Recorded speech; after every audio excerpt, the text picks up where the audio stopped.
রাধে রাধে ললিমা, তোমার মা যে একটা ভালো জিনিস রান্না করেছে জানো? এই দেখো আজকে বড়া রান্না করেছে ললিমার মা দুপুরবেলা।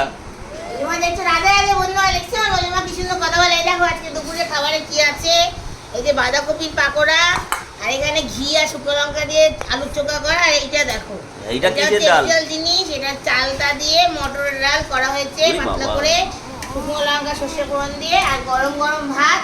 এইটা হচ্ছে আমাদের আজকে রাত্রে দুপুরে সরি ভুল হয়ে যাচ্ছে, দুপুরের খাবার। মানে টক ডালটা সবাই এত ভালোবাসে তো ভুল হয়ে যাচ্ছে। রানীমা মনসামার কি ভাই, এটা আজকে আমাদের বাড়িতে আয়োজন হয়েছে। তোমাদের কেমন লাগলো কমেন্টে জানাবে। রাধে রাধে। এই যে তুমি কি খাবা? আমি তো আগে থেকে বড়া খেয়ে নিই। হ্যাঁ ললিমা কথা বলো, ললিমা কথা বলো। ললিমা এদিকে আসে মা, এই দেখি যে দেখি ললি।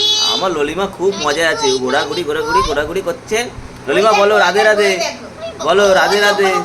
হ্যাঁ রেগে গেলে ওরকম চোখ বড় করে দেয়। রাধে রাধে।